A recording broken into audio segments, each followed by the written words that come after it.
Welcome everybody to more Heroes of the Storm here on KhaldorTV. We have another game out of the Match Arena tournament. It is in the current patch, the Butcher patch. Still, the hero is of course banned out. Usually when it comes to the competitive scene, new heroes are banned for roughly a week to give the teams a bit of time to adjust to everything. But all the other changes are still in play. And today we have another cool game. We have NaVi going up against Huron team. And Huron team is a name that doesn't maybe ring a bell here for you guys. But they are a Spanish team and they consist of a lot of members that we've seen on other teams. Like for example, Rave that played for SK Gaming. So they definitely know what they're doing, right? And we have the game now, a best of one on Cursed Hollow. And I think the most important thing or the coolest thing here was definitely an Abathur first pick on the side of the Spanish team. Huron team decided to go into Abathur here, and of course immediately we had bans on the melee assassins by NaVi. But that was also to be expected, and Huron team knew that that would happen as well. So they have a different plan here, and we're gonna find out right now what that is.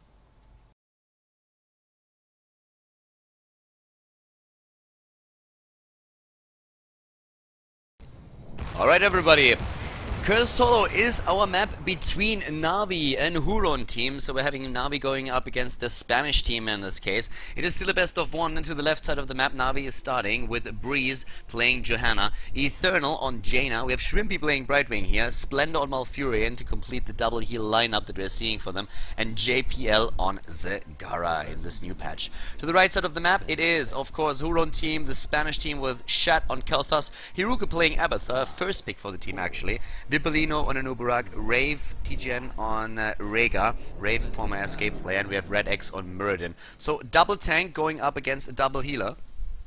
To me personally, it's extremely interesting to see especially Rhaegar now in the game, because we saw Brightwing already, we have a bit of an idea of how players are currently changing the build up, but we have not really seen Rhaegar yet, and some of his talents got changed as well, so we're gonna see how that influenced the build.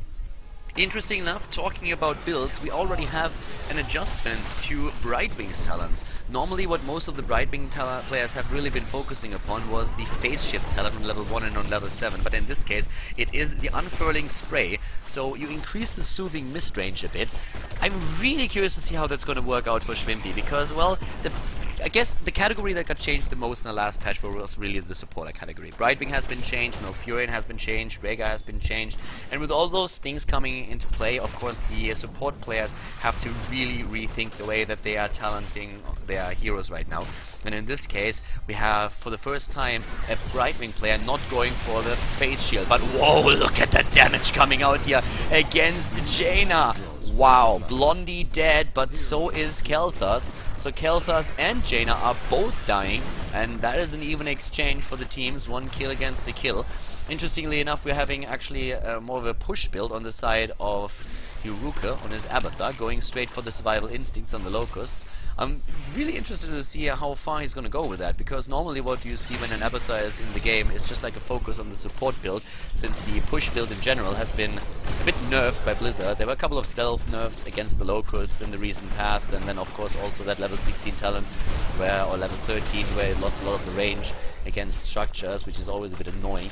In this case we have the Flame Strike hitting actually like 2 or 3 heroes up here at the top, where Shat is doing a pretty decent job of forcing the opponents away and making sure that this wall survives. The Fell Infusion has been taken on level 1, so it looks like Shat is not really too worried about his mana. We oftentimes see that happening when somebody goes for Malfurion, thanks of course to the trade of Malfurion that can give you mana back, but most of the time it's still the mana I think that's being used. Look at that, the global range on the nests. If you go for more of a mine build on Abathur, it can be very, very annoying, especially if you go for on level 7 for the slow. It's super, super annoying to deal with this, and we might see that here. The team's still trying to make, of course, that push work up at the top team, especially NaVi with that tri-lane that they're running here. Down to the bottom, on the other hand, it's the first tribute that has spawned. Nice root against Rhaegar. And Ray, for some reason that I don't understand, did not cancel that. Maybe he was afraid that somebody was just waiting there, trying to take him out, but as is, the first tribute ends up in the hands of NaVi. And Malfurion goes on level 1 for the increased damage against minions and mercenaries. That's something that we've already seen earlier today happen. And over here, Elune's Grace, which seems to be the new standard talent on level 4 to just increase the range of the basic abilities for the hero. Looking at Rhaegar right now on level 3, we're having Feral Heart, and Feral Heart got changed, it got a bit nerfed. It doesn't really do 100% increased health and mana regeneration anymore, but it's was reduced to 75. So one of the things that you have to keep in mind when we're talking about Rhaegar and his talents, a lot of changes came with the patch, and on Nubarak that meant that now the beetles are a bit slower, and they also don't do as much damage as they did before. Another thing that got changed about Nubarak was the damage output that we are seeing on his Locust Swarm. So in general, the hero is a little bit weaker than he was before, but we still see him played, and earlier he was even banned out. We see him now with a bit of a focus on the range on his stuns, and wow, it looks like Malfurion, or sorry, the dwarf in this case. Muradin is gonna go down there. Vipolino just barely escaping, and they didn't even get the kill, and did they now? So that was, yeah, that backfired pretty hard. Huron team with the attempt to drop one of the targets, but Brightwing with a very good juke made sure that that stun comp never even hit him. Down here on the other hand, Breeze moved in from the side to take down the Love Beetle, and they are also getting a kill against Kel'Thas. Very well done by NaVi in this case.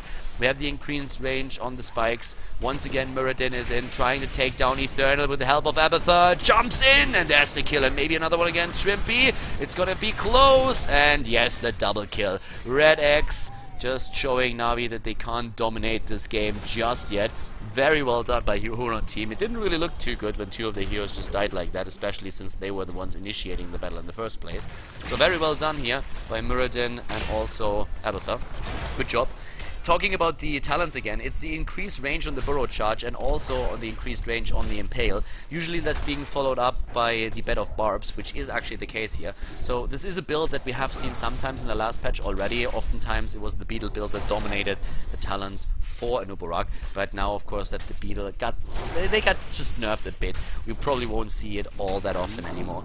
For Brightwing, let's talk a little bit about the talents that we have on him. By the way, there is already a cleanse now on level 7 for Malfurion, so pretty cool to see that we have more heroes with cleanse at this point. It's just such an amazing talent to use, and more heroes have access to it now. Breeze down here is trying to get Rhaegar, but yeah, that didn't work. Rhaegar in this case was unstoppable because he cleansed himself, so all of the supports now with cleanse, and this is pretty fun. It was a very nice move by Rhaegar, and I guess this is one of the things that especially the assassins and also the tanks have to get used to, since in this case you could really see that Johanna Breeze did not really expect that to happen. The heroic abilities are much faster now, already in play for the team though. And down to the bot lane, it's still a kill against Jaina, but Kel'Thas dying too. So once again we're having those two heroes dying. Was actually the top where we saw that exchange happen. And it is level 10. They are still trying to fight here. The tribute is going to spawn soon, and there it is. We have two tributes already in the hands of NaVi, and this one could be the cursed tribute if they get it. But we have still Huron team fighting. They're trying to go for experience. Down here maybe Wraith is able to just like kill one or two of the minions, but it looks like Huron team will have to give this one up. They have their level 10 now, but they're already a bit too late. Brightwing is channeling the tribute, and this is going to be cursed against Huron team. The Spanish team getting cursed here, and we are going to take the opportunity now to just have another look at the talents, especially on Brightwing. On level 4 went for the Unstable Anomaly, so you do a bit more damage after the Polymorph ends. It's an interesting talent to take. Haven't seen it just too much, but yeah, a lot of these things happen now, of course, since the patch just hit the European server. Was active on NA already a bit longer, but the big battle here.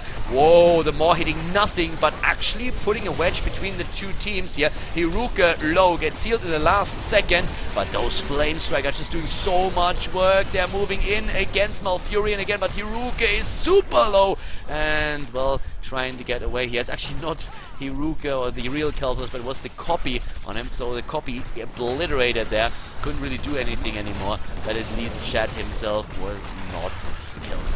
So far, so good. Nobody dying in the last battle except for the copy on Abathur, so that was already a bit of a victory for them, I suppose.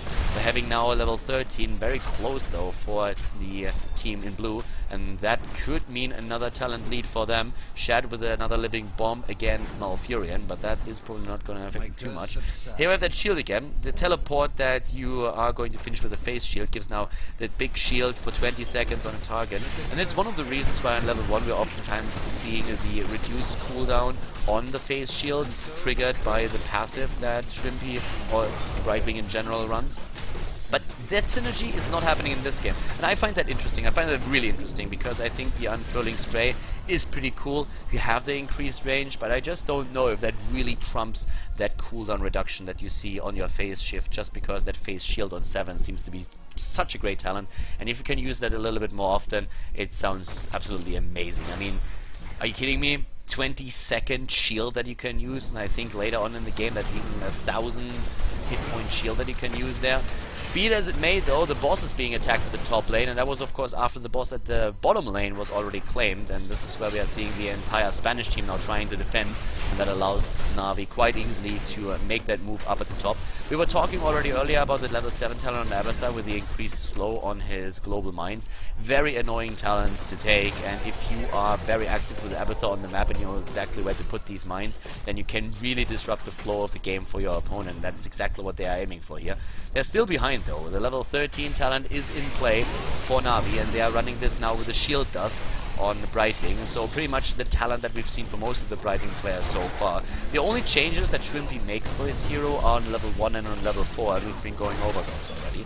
It is Life Seed for Malfurion. He didn't go for the Enduring Growth on level 7 and decided to go into Cleanse instead, but of course it would have been a great talent for him too.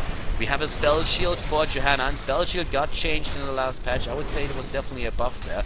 So once triggered, you have a reduced ability damage for 3 seconds instead of just for a number of attacks that are hitting you. But of course, it only activates once every 30 seconds, so that's another thing to consider. 13 versus 13, an Ice Block already on the side of Jaina. They're moving in immediately, and there's the Web Blast being used by Nubarak, trying to go in for the stun against the Eternal. Eternal moving away in Jaina, but Shrimpy helping out with another quick heal here, using the Blink heal. 3 heroes were caught by the Maw. Very nice sectioning off, and both of the tanks in a lot of trouble, but a great heal on the side of Wraith, making sure that at least Muradin is not dying here. Again, the copy on Kel'Thas down. Kel'Thas trying to get the damage in himself, and the Abathur copy on him, of course, with an additional Flame Strike, trying to put out the DPS during those fights. But the big winner of this last battle was definitely JPL with a great Maw here, sectioning off 3 damage dealers on the side of the opponent, and that helped very, very much to put in a lot of pressure against the Nubarak, drop him early in the fight, and then also force Muradin back. So great job on the side of JPL and Team NaVi in general.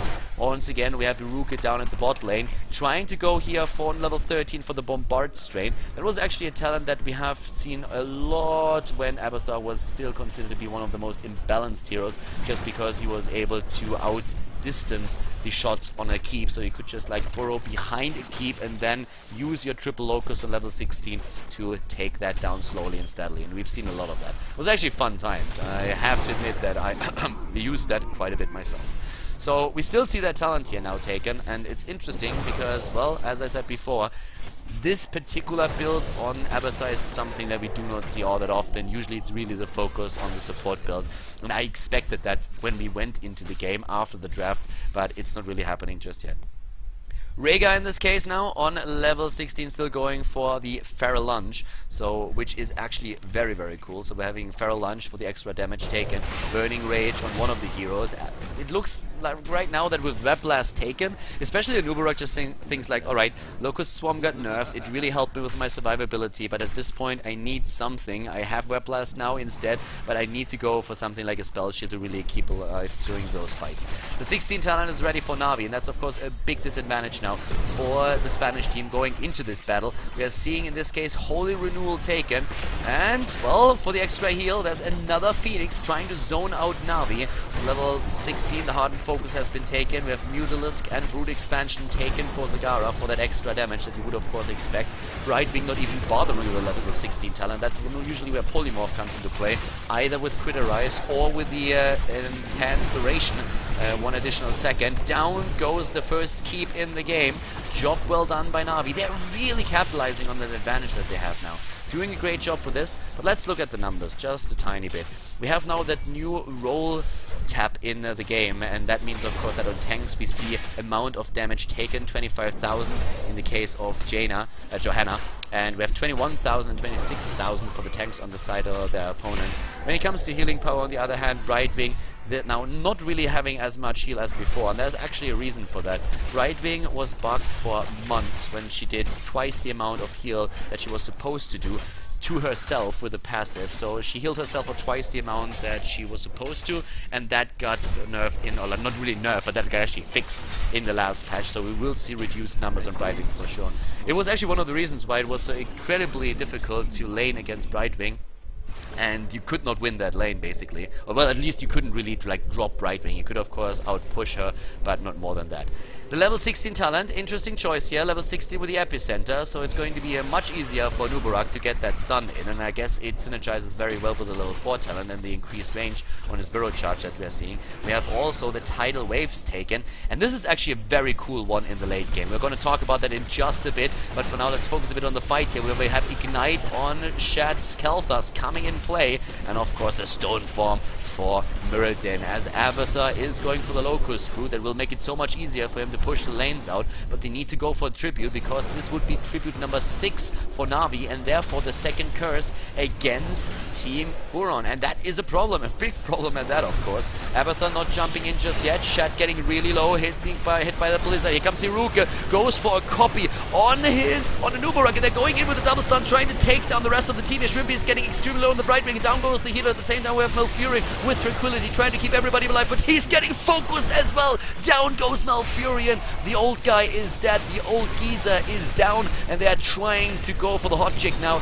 Jaina is being attacked and dropped as well. All of a sudden, Huron team with the momentum and the first tribute in the game that they get. Well, so I thought, but then Breeze appeared and used that shield glare. The problem is that we saw, oh my god, yep, that's the problem right there. Zagara is now down as well. They should have let that go, but they didn't. And just like this, they can move towards the boss. It looks like Breeze is trying to make something happen here, and yeah, annoy them a little bit, but I don't think... Oh, what? Breeze? Oh my god, what a boss! Breeze is going in against 3, against 4, takes them down. Schwimpy is back. I cannot believe this is happening. Is he really going to get another kill against Shad here? Doesn't look like it, but Red X is getting low. Brightwing trying to keep alive and trying to assist Breeze, but the boss so far not taken. Oh my god. Same talents, by the way, on also the exact same level here, 18 versus 18, but oh boy is this fun. We have the Golem being attacked here now, or the boss. And guys, just like talking a little bit about what else we are seeing. I already mentioned earlier that we need to talk a bit about Rhaegar and his 16. The tidal waves are pretty cool. So if your chain heal gets reduced, the cooldown gets reduced by 3 seconds if it heals 3 heroes. And that means, of course, that if you are in a big team fight and use chain heal, you can use it so much more often. It's a team fight talent that you have, and that will really buff the damage or the heal that we're seeing on Rhaegar in those fights. Well, the boss is moving on the bot lane, and the top boss has not been taken in time. Great plays that we are seeing on the side of NaVi here. Making something like this happen is amazing. And now we're having again an attempt to drop another tribute here into the hands of Huron team. But of course NaVi is already there in full force. There's an entire level lead that we're seeing now for Huron team. The problem that they're really facing is that there's only Abathur to defend the bot lane. He can use his Locust, and he's doing it. And he's actually like very strong against that boss right now with the talents that he took on level 13 and level 16. But still, that keep is under a lot of pressure, and Abathur will have to focus a lot of the attention at the bot lane, therefore, and cannot really fight out here. NaVi's whole idea is to stall out that fight. The longer they stall, the more damage the boss at the bot lane is going to do. At the same time, though, Kelthas is going to poke just endlessly against their lineup, and the more time Shad has to drop those flame strikes, the better for him as well. He did not use the Phoenix yet, but he might soon. Bottom lane, that's where we're having Abathur defending against the boss. The defense is done, and now he can start to help out at the top once again, and that's exactly what we're going to see here. Nearly level 20 now for Huron team. NaVi is in a bit of trouble here. They were very strong at the early stages of the game, but now they are starting to fall behind a little bit when it comes to experience and also talents. They dropped the first keep of the game. They still have a fort alive, which is actually very impressive in my opinion, but they will have to let this one go, and they realize it. So they let it go right now. It's already taken, and let's look at those numbers again. The damage by now, of course, especially on the side of Kelthas, is pretty high. 38,000, 39,000 for Zagara, but that picture is going to change very fast, especially in the later stages when we have more Flame Strike coming in, and also Phoenix. Healing power on Rhaegar, 33,000. Just compare that real quick with what we're seeing for Malfurion and Brightwing, 29 and 38,000, very solid on the side of NaVi. Then again, they need to out-heal a lot of area damage that comes from their opponent's lineup. So pretty cool setup that we see here. Also when it comes to like tankiness, especially Johanna with her 51,000 of course sticking out, but a pretty cool game at that. I'm really liking this game right now. We had a few good ones today already, but this one is definitely quite nice. Level 20 talents with a Hive Mind now taken on the side of Abathur, so this is going to be pretty awesome in those battles, because if he gets the symbiote head on top of the 2 tanks that we're seeing in the team, it's going to be very difficult to deal with. A quick pause, apparently somebody's lagging. I actually like that, because these games are so fast that I basically don't have any time to really talk about what's going on or analyze those builds a bit more, and so with this break we get a few seconds at least to make sure that we're going to talk about this more than that. We have now Storm Shield taken on level 20, and once again, like especially the tidal waves here is designed to give you more heal during those team fights, since you're basically guaranteed to hit 3 heroes every single time that you use that, the chain heal, and then you can just like get more of those out into the game. Now on level 16 we have the Greater Polymorph taken, and I mentioned already when the game started that this is a very nice talent to take. Normally of course on 16 it is Critterize, and I really think that Critterize is still going to be a thing. If you have a composition that really is designed to burst the target down, Critterize is amazing. But of course, if you just want to annoy your opponent and try to really just polymorph someone, get him out of the fight for a couple of seconds, that Greater Polymorph is awesome, especially when you hit level 20 and you get the double polymorph thanks to your rewind. So this is going to be pretty cool for them as well. At the same time now we're having with the Epicenter, something that we don't see that often. Blood for Blood was changed in the patch. It doesn't really do as much damage anymore. It still heals you for quite a bit, so it's more like a healing potion you could say than anything else, but it doesn't really have that overwhelming effect when you try to burst someone down that it had before. So that keeping that in mind, we will maybe see a few adjustments on the builds. And the adjustment that we see in this case is that it has a great synergy with Underking. So this is basically like an Anubarak build that is designed to just move in and disrupt your opponent's backline with stuns. Currently it looks like also after we had a bit of a problem for NaVi, it's now the Spanish team that is running into issue with the disconnect on the side of Wraith. Good, like that's okay with me, because then we can still talk about what's going on. Let's have a look at Hiruke down at the bot lane. So Hiruke in this case with a very interesting build. I've pointed that out on Abathur's side with a Survival Instinct on level 1, and that of course has great synergy with the level 13 talent for the Bombard Strains, and then also with the Locust Brood. It was one of those old school builds that he could really use there on Abathur, but it kind of disappeared, and normally you see really a focus on just talents like Soma Transference, Adrenal Overlord, increase attack speed, trying to just like make sure that those spike bursts do more for the team, and in this case Hiruke is just all over the map. That's of course also something that you can see when it comes to experience in total. Just look at those numbers, 23,000. It just really shows that Abathur is everywhere right now. Abathur was soaking the bot lane in the bush like he does right now. He was defending against the boss over here, and with all these things it's pretty cool to see how Abathur might be viable with even a different build, that's support build. Yeah, Wraith already back, just in time. We just finished talking about Abathur here. Keeping those cleanses in mind. A cleanse on level 7 now on the side of Rhaegar and also on the side of Malfurion. It was actually like a bit criticism by the players saying that, hey, we have only 2 healers in the game now that have access to cleanse, and it's just such a great talent that against a lot of heroes we need to take it. So we have to go either for Brightwing or Uther. That needs to be a change, and Blizzard listened and just said like, alright, listen guys, we're going to make cleanse happen. They changed a lot of supporters now. We have another tribute spawning, and both of the teams currently on 2 tributes. That means that this one is going to curse one of them. And we do not have level 20 on the side of NaVi. So without level 20, this is going to get pretty tricky for them. I'm not quite sure if they're really going to even try and fight for this one, since they won't be able to take that, I think. The boss, let me look at the timer, 2 minutes on the one at the bot lane, the one up at the top on 4 minutes and 24 seconds, meaning that they will accept the curse now and just say, alright boys, we have to defend, we're going to lose that fort in the mid lane probably, but still we have to do that now. We have Numbing Blast taken, and Numbing Blast is actually a great talent if you go for the Greater Polymorph, I want to say, because if it's just all about the burst, it would probably be Northern Exposure and then also Critterize that they would have chosen here. But they didn't. So right now we have bot lane being attacked. They're just saying screw that mid fort, we want to have a keep and we want to have it now. Abathur is still defending the lanes, moved up to the top lane now and is trying to defend the keep, but over here just look at that damage, no way to save the keep. So it's a keep for a keep. Once again, unstoppably being used. Very nice trade use on the side of Johanna. Moves in, uses Knight takes pawn, and moves back. Conviction on level 7, of course, giving the extra speed. Oh, they're moving straight over here for the wall, but yeah, they have to be careful now because level 20 has been dropped. 2 Storm Shields.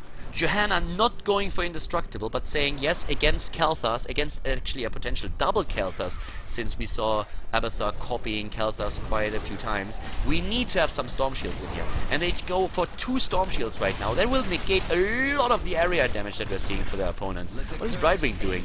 Is he Abathur hunting? Is Brightwing Abathur hunting? Oh, wow. The slug against the bird?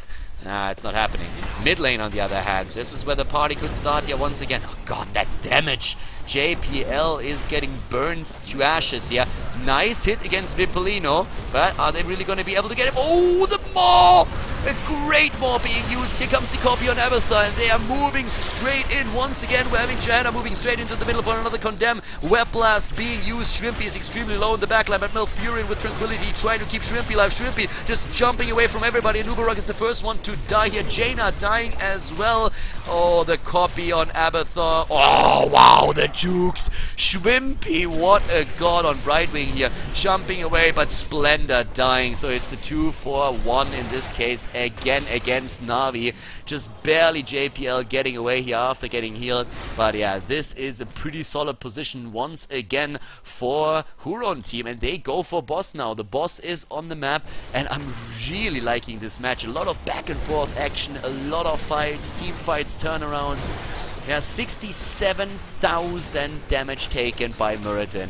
He is definitely taking the pole position here, even against Johanna on 60,000. When it comes to heals, Rhaegar is of course just starting to skyrocket right now with that level 16 talent that we've been talking about earlier. They're going in once again with a stun against Zagara. Blink heal being used by Shrimpy. Moves away so that the living bomb damage doesn't affect him. Breeze moves in. He wants that boss. He wants it now. He goes straight for it. Breeze in trouble with another shield. They're trying to drop Kalthas. Kalthas jumps away. Breeze is still alive, but for how much longer? Johanna is dead. Brightwing about to die. Eternal moves in. Maybe a bit too greedy. It's a triple kill against the team. Only Rhaegar going down. Eternal is being burned to pieces here. At least they're trying to. The water elemental already gone. Splendor with a bit of heal, using a moonfire to make sure that nobody is on horseback, trying to close the distance, going up against Shed, but Splendor might be in trouble, moving away. Eternal with another quick blizzard. They're trying to stall this out because of course Huron team is going to try and go for the kill here. They're moving in, moving straight for the core. They're going to try and finish the game right now, and I think they will be able to do that. Already coming out, we have Web Blast isolating one of the targets again into the backline. It's only Malfurion. He can't do anything about it. He just doesn't have the damage for it. Again, Jaina, the only one trying to do something here. Shed is so low, already attacked by the towers, but the core is about to drop. And this, ladies and gentlemen, is game as NaVi is eliminated from the tournament. Huron team advancing in the bottom part of the bracket. Congratulations and well played. Wow, Huron team takes the game against NaVi. This is a bit the tournament of the upsets here. We have so many changes, of course, and especially the builds on the healers changed a lot. But it amazed me that a hero that didn't really change at all, like Abathur, got played completely different than he did before. And just the amount of XP that got soaked here was incredible. So great Abathur play that we're seeing by Huron team here. It was definitely a back and forth game that we saw, so NaVi didn't make it easy for Huron team to win this one, and they of course expected, I suppose, to advance to the tournament. Everybody expected them to end up in the finals, but Huron team, the Spanish team, with a really nice match here. In the end, they are the ones taking the game on Cursed Hollow and move on in the tournament. NaVi already out, so extremely well played here by Huron team. Congratulations to them. Very entertaining series. At least I loved casting it. I hope that you liked watching it. And guys, if you did, give the video a thumbs up on YouTube and make sure to drop a comment in the comment section. Thank you very much for tuning in today. Hope to see you guys soon for more Heroes of the Storm content here on the channel. Have a good week. Bye bye.